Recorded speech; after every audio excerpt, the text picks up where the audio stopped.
जो भगवान नाम जप करते हैं, जो सद आचरण करते हैं। शास्त्र विरुद्ध आचरण असद आचरण है और शास्त्र के अनुकूल आचरण सद आचरण है। सद आचरण, सद भाषण, सद चिंतन, उसे सत्य कहते हैं। जिसका वचन, कर्म और मन संकल्प विकल्प आदि सत्य के अंतर्गत करे, वही सत्य है। और मक्रोध हो, जब आपका साधन बनेगा तो आपको गुस्सा आने लगेगी। ये अनुभव की बात कह रहा हूं। जब ठीक साधन बनेगा तो बिल्कुल चिड़चिड़ाहट स्वभाव में आने लगेगी, असहनशीलता। बस इसी को समन कर जाना है सहनशीलता के द्वारा।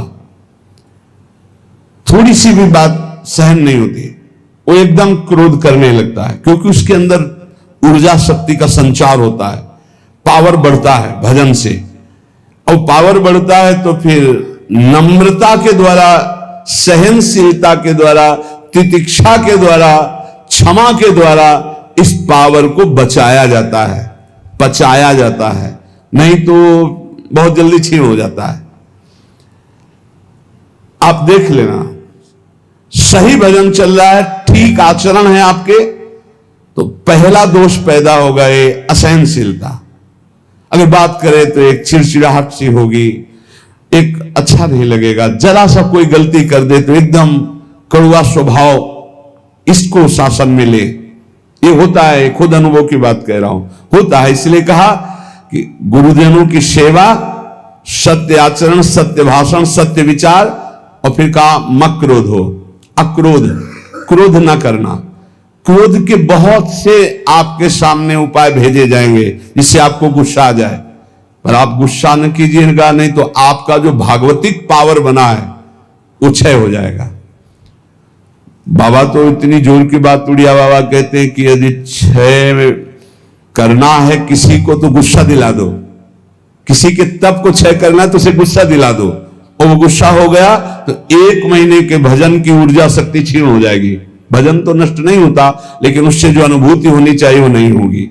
सोचो, साल में 12 बार गुस्सा कर लिए तो बचा क्या आपके पास? इसलिए कौन सी दो रहा है, कहां अनुभूतियां हो रही? सहनशीलता के द्वारा क्रोध का त्याग कर दे, गुस्सा त्याग कर दे। बहुत जल्दी गुस्सा आती, और गुस्सा आते ही मन में प्रतिकूल चिंतन होने लगता है। भजन है और प्रतिकूल चिंतन हुआ, कहीं हो गया तो तुम्हारा भजन रुक जाएगा, तुम्हारा भजन का प्रभाव क्षीण हो जाएगा, आगे भजन की उन्नति नहीं होगी। इसलिए बहुत संभल के किसी से गुस्सा मत करो। और आएगा गुस्सा, माया ऐसे संयोग भेजेगी कि गुस्सा आ जाए, पक्का सहन कर जाओ। बहुत कठिन है सहन करना। अच्छा, आप जा रहे हो, कोई थूक दे आपके ऊपर, अरे 1 बार थूक दे, 2 बार थूक दे, 100 बार थूका एक नाथ जी के ऊपर। वो गंगा स्नान करके, गोदावरी जी का या गोमती जो भी वहां हो, महाराष्ट्र में कौन है, गोदावरी गंगा, तो वहां स्नान करके बार बार ऊपर से गली में थूक देता। 100 बार थूका, नीचे उतर कर आया, साष्टांग दंडवत हुआ, गलती हुई, 100 बार थूका। बोले भैया तेरे जैसा कृपालु कौन होगा, एक दिन में 100 बार स्नान करवा दिया, वैसे एक दिन में 1 बार होता, लेकिन 100 बार तेरी कृपा से। बिल्कुल गुस्सा नहीं आया। कुछ लोगों ने तो पैसा देके एक आदमी को लगाया, एक पंडित जी थे, उनसे कहा कि अगर आप एकनाथ जी को गुस्सा दिला दे तो इतनी आपको मुद्रा दे देंगे। घर गए तो अतिथि आए, उन्होंने सम्मान किया। जब उनकी पत्नी परोसने लगी तो पीठ में चढ़ गए, कुछ तो गुस्सा आएगा इनको। तो उनका बहुत संभाल के देखो, पीठ से गिरने ना पावे, इनको कोई कष्ट ना होने पावे, संभाल के। पत्नी का हम पहले से सावधान है, आप चिंता मत करो। तो उन्होंने सोचा ये तो फिर भी क्रोध, कितना उन्होंने उपद्रव किया। जब उपद्रव से बिल्कुल गुस्सा नहीं तो उनका थोड़ा गुस्सा हो जाते तो मुझे इतनी मुद्रा देकर भेजा गया। बोले भैया क्षमा करो, पहले बता देते कि हम मुद्रा के कारण आए हैं तो हम थोड़ी गुस्सा दिखा देते, जिससे तुम्हें मुद्रा मिल जाती। क्रोध नाम की चीज नहीं। जिन महापुरुषों ने भगवत साक्षात्कार किया, अक्रोध रहे हो, क्रोध नहीं। क्रोध होने से तप क्षीण हो जाता है। क्रोध बिल्कुल नहीं करना चाहिए, पर ध्यान रखना जब क्रोध दिलाया जाए उस समय यह ध्यान रहे कि हमारे सामने प्रश्न उपस्थित किया गया कि हमें क्रोध नहीं करना है, और यह क्रोध कराएगा तो बच सकते हो, लेकिन उस समय माया आपको ये याद नहीं रहने देगी। उस समय फिर आपको गुस्सा आ ही जाएगा, पक्का आ जाएगा। क्रोध दिलाने वाली लीला आपके सामने साधकों को प्रायः होती रहती है। अगल बगल से आसपास से कहीं गुस्सा नहीं करना, शांति से निर्णय करो। तुम्हारी परीक्षा हो रही, तुमको सहनशील बनकर आगे बढ़ना है। और फिर दान में उचर, ये सबके अंदर होना चाहिए। देत लेत मन शंकन धरे, बल अनुमान सदा हित करे। दूसरों को अभय दान से बढ़कर के कोई दान नहीं है, ये सबको ही दे सकता है, सबको करना चाहिए। किसी भी जीव को मन से, वचन से, कर्म से हमारे द्वारा दुख ना पहुंचे, ये सबसे बड़ा दान है, अभय दान इसे कहते हैं। और इस अभय दान को पूर्ण निर्भयता में बदलने के लिए नाम दान है, इससे बढ़कर और कोई दान नहीं। नाम दान, किसी को भी नाम सुनाना। राधा राधा जब हम जोर जोर से बोलते जय जय श्री राधे श्याम, तो सबके कानों में नाम पड़ता है और उस नाम का हमें पुण्य मिलता है, हमारा भजन आगे बढ़ता है। इसलिए जोर जोर से नाम कीर्तन हो रहा है जहां से आप गुजर रहे हो वहां। और जब कभी कहीं भी बैठे हो, बातचीत हो, तो बीच बीच में अभ्यास बना लो। राधा, अच्छा राधा राधा राधा राधा, अच्छा ऐसे बात करना सीखो। है ऐसे अपने मुरारी भाई हैं, वो जब बात करें राधा राधा राधा राधा, हमें बहुत अच्छा लगता है शुरू से, ये नहीं कि आज से, शुरू से ना। जब कोई बात विनोद की हुई या कोई भी बात हुई या कोई आश्चर्यमय बात, राधा राधा राधा, ये बहुत अच्छा स्वभाव है। हमें लगता है सबको बनाना चाहिए, सत्संग में नहीं, बीच में। हाँ, अब सब शुरू हो गए राधा बीच में, तो ऐसे नहीं। वो जब बात परस्पर हो रही हो तब उस समय राधा राधा, बहुत मंगल। हम उपासक से बात अगर कभी करते तो यही देखते इसने कितनी बार नाम जपा, कितनी बार नाम लिया। प्रारंभ में नाम बोला, एक बार तो नाम आना चाहिए। हनुमान जी विभीषण जी को सौभाग्य क्यों प्रदान कर रहे हैं? अंदर से आवाज आई, राम राम राम नाम तेहि सुमिरन कीन्हा, हृदय हरसि कपि सज्जन चीन्हा, ये सन हठ करी हो पहचानी, साधु ते होय न कारज हानि। ये साधु है। अभ्यास बनाओ, नाम उच्चारण, बात शुरू करने के पहले नाम उच्चारण बहुत मंगलमयी बात है। दूसरों को नाम सुना दिया, इससे बड़ा कोई दान नहीं। ये चार बातें जिसके जीवन में है वो अपने भजन को बढ़ाएगा, भजन को बचाएगा और भजन को पचा लेगा। गुरु आज्ञा में रहना, सत्य क्रिया, सत्य विचार, सत्य भाषण और क्रोध ना करना, और दूसरों को अभय दान देना, भगवान नाम सुनाना, ये चार बातें बहुत जोर की, जिसमें जीव का परम कल्याण हो जाता है। वेद का सार है सत्य, सत्य का सार है जितेंद्रियता, और जितेंद्रियता का सार है त्याग, वैराग्य, उपरति। त्याग, भोगों की इच्छा पर भोगूंगा नहीं क्योंकि भगवत प्राप्ति करनी। वैराग्य, भोगने की इच्छा ही नहीं रही। उपरति, भोग ही है, ऐसी वृत्ति खत्म हो गई। ये है संपूर्ण वेदों का सार। जो न्याय युक्त कार्य हो, जिसको महापुरुषों ने किया है, जिसका विधान किया, वही कार्य किया जाए, मनमानी कोई कार्य ना किया जाए। यदि मनमानी कार्य किया गया तो उससे लाभ नहीं होगा। आजकल बहुत मनमानी हो रही, बहुत मनमानी। कोई किसी का, ना तो निगमागम शासन स्वीकार किया जा रहा है, वेद का शासन, और ना वेदज्ञ महापुरुषों का शासन स्वीकार किया जा रहा है। सब मनमानी करने में स्वतंत्र हैं। गुरु बस इस बात का कि तुम मंत्र हमें दो, हम 50 को और देते हैं, बस इस बात के लिए गुरु मंत्र दिया, उसका साक्षात्कार किया, इसके लिए नहीं। इसके लिए तो गुरु की अधीनता स्वीकार करनी पड़ेगी। कह रहे कि यत् करोत्यशुभम कर्म शुभम वा यदि सत्तम, अवश्यम तत्समाप्नोति पुरुषो नात्र संशयः, होश में तुम जो कर्म करोगे शुभ या अशुभ तुम्हें भोगना पड़ेगा, कोई मिटा दे ऐसा समर्थ नहीं है। देख लो भाई, कोई मिटा दे ऐसा समर्थ नहीं, वो केवल वही मिटा सकते हैं जिन्होंने पूरी सृष्टि की रचना की, श्री भगवान, दूसरे की सामर्थ्य नहीं। इसलिए हमें विश्वास नहीं है। ये इसलिए बता रहे, करे यद करो त्यशुभम कर्म शुभम वा यदि सत्तमम अवश्यम तत्समाप्नोति पुरुषो नात्र संशया। अवश्य भोगना पड़ेगा जो कर्म किए हैं। इसीलिए हम कह रहे हैं किसी पर ये मत सोचो कि तुम्हारे कर्म को कोई नष्ट कर देगा, कोई नहीं, कोई नहीं। भगवान के पिता दशरथ जी का ये कर्म श्रवण कुमार का धोखे में बद हो जाना क्या नहीं मिटा सकते थे? उनके पिता ने शाप दिया, जैसे मैं पुत्र वियोग से मर रहा हूं ऐसे तू तड़प करके मरेगा। वैसा ही पूज्य महाराज दशरथ जी हा राम कह करके प्राण त्यागे। इसलिए बहुत होश में अगर गलत कर्म करोगे तो उसको भोगना पड़ेगा। और ये भ्रम छोड़ दो कि कोई तुम्हारे दान पुण्य सेव संतरा देने करके तुम कोई जंतु रंतुर बंधवा कर अपने पाप कर्म को मिटा दोगे। मुझे समझ में नहीं आता, क्योंकि हमारा शास्त्र ऐसा नहीं कहता। बड़े बड़े महापुरुषों को भोगना पड़ा है, और उनकी तो बात क्या, जो ईश्वर कोटि के फिर साधारण को ऐसे मिटा सकते हैं। यद करो त्यशुभम कर्म शुभम वा यदि सत्तमो। भाई ध्यान करो, कोई भूल करके पाप मत करो, नहीं तो उसे भोगना पड़ेगा, अवश्य अवश्य भोगना पड़ेगा। कोई नहीं मिटा सकता, संसार में कोई नहीं मिटा सकता। इसलिए सताम धर्मेण वर्तेत क्रियाम शिष्टवदाचरेत असंक्लेशेन लोकस्य वृत्तिम लिप्सेत वै द्विज।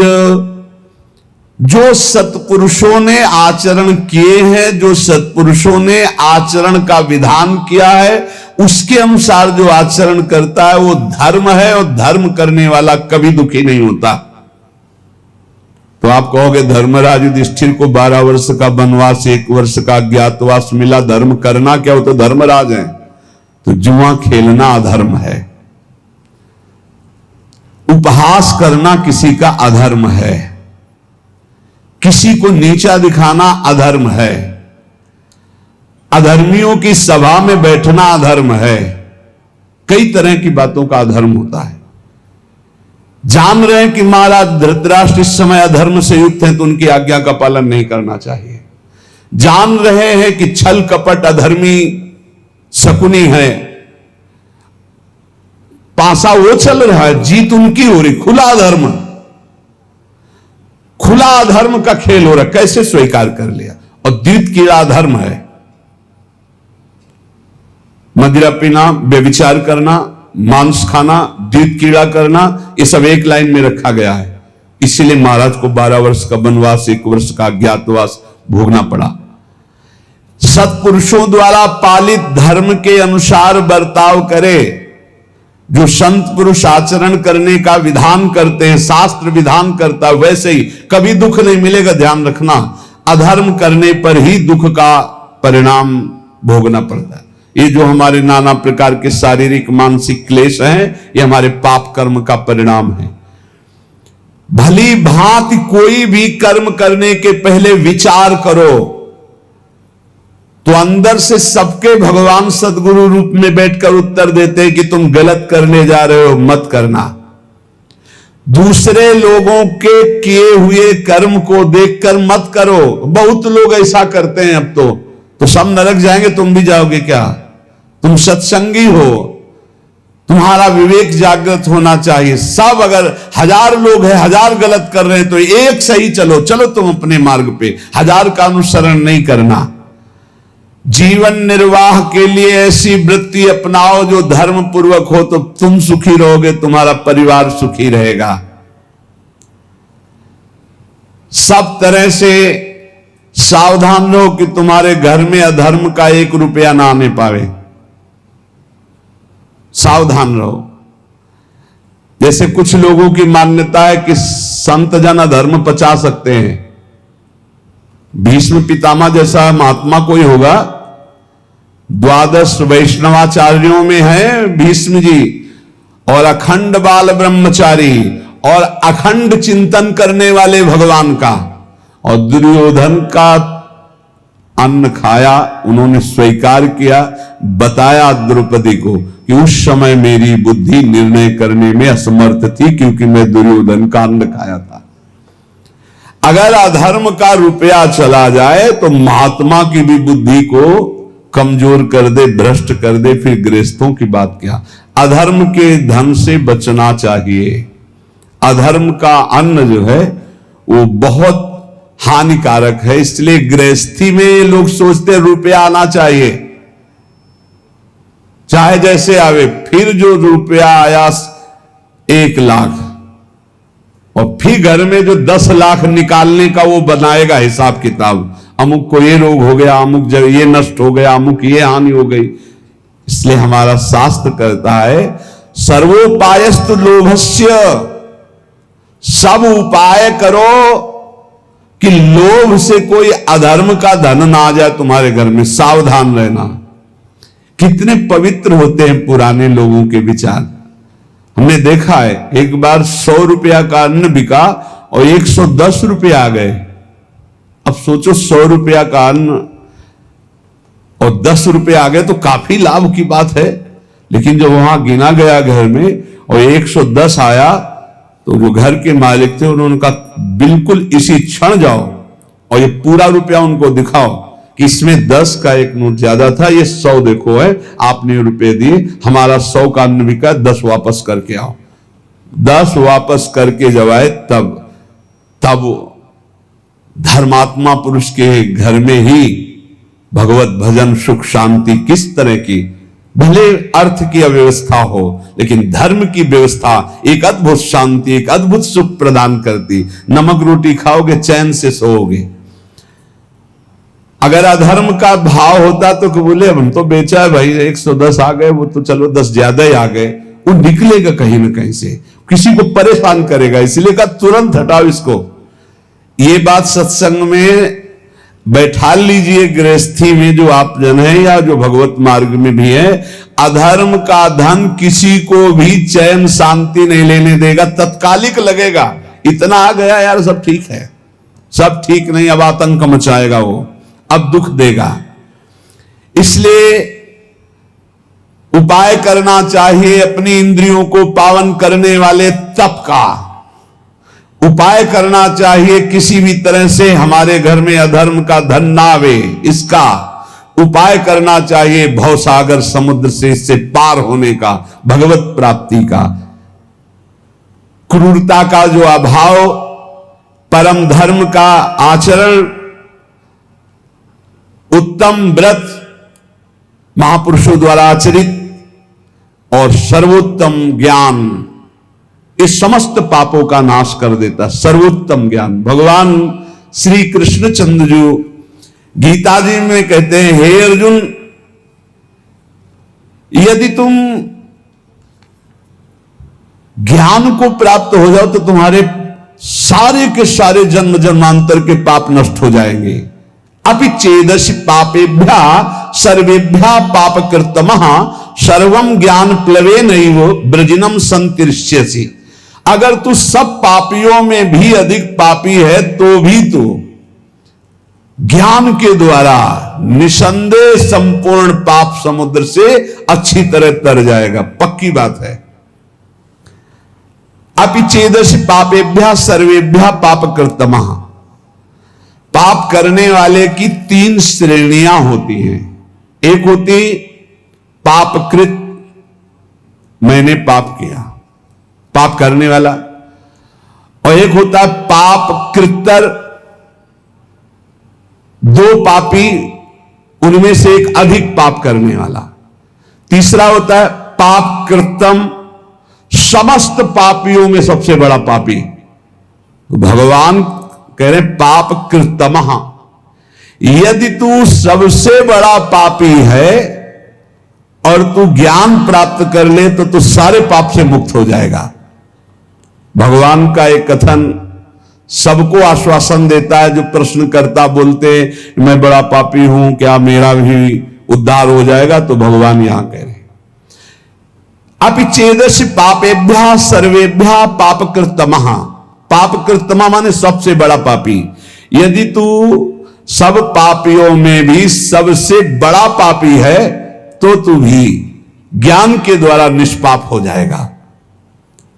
पापों का त्याग करने में और भी साधन बताए गए हैं, लेकिन पूर्ण रूप से सबसे ज्यादा पाप करने वाला भी पावन हो जाए वो ज्ञान है, चाहे जितना बड़ा पापी हो। वर्तमान का पाप, पुराना पाप, ये सब मिलकर भारी संकट पैदा करते, भारी दुख पैदा करते हैं।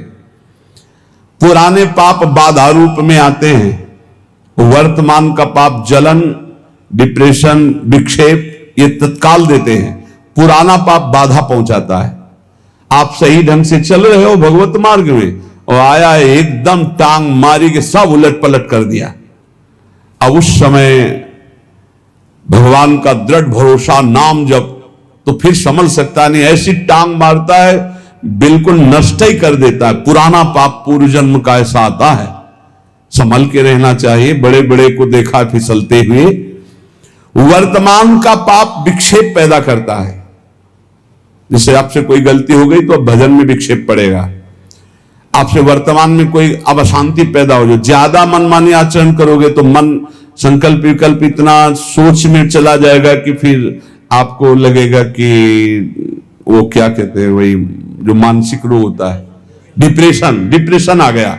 ये वर्तमान के पाप, वर्तमान में आप पापाचरण कर रहे हैं इसलिए ऐसा हो जाता है। जिसे आप जानते ही नहीं कि आप पापाचरण कर रहे हैं, वो पापाचरण है। यदि वर्तमान का पाप छोड़ दे तो बुद्धि शुद्ध हो जाए तो पूर्व के पाप को भोगने में कोई परेशानी नहीं होती। ये बात, ये जो पूर्व का पाप आता है ये दंड रोग में आएगा, रोग रूप लेके या विक्षेप रूप के, या कोई घटना बन जाएगा पूर्व का पाप। अब उसे कैसे बचा जाता है? जैसे परमार्थ में आया, मार हाहाकार मचा दिया, उलट पुलट सब कर दिया। अब अपने को पकड़े रहना, जैसे कोई मजबूत सहारा मिल जाए हम उसको पकड़े रहें, ऐसे हमें पकड़े रहना। कुछ भी हो, चाहे मार डाले जाए, श्री जी को नहीं छोड़ेंगे, गुरु जी को नहीं छोड़ेंगे। कुछ भी हो जाए, कुछ भी हो जाए, आप पकड़े रहो, पकड़े रहो, पकड़े रहो। हवा ही निकल गई, सब खत्म, फिर ठीक। अब वो उसके विरोध में आ गया। इतने दिन भगवान का भजन किया, इतने दिन गुरु की शरण में रहे, यार कोई साथ नहीं देता, सब अपने कर्मों से भोगना ही पड़ता है, सब अपने को संभालना पड़ता है, कहीं कुछ नहीं भक्ति में। अब वो पाप आया था, गिरा के लेता चला गया। पूर्व का पाप वर्तमान का यदि पाप नहीं है तो कुछ नहीं बिगाड़ पाएगा, और वर्तमान में यदि पाप है तो पहले ही बुद्धि को मलिन किए हुए पूर्व का पाप आके आपको नष्ट कर देगा।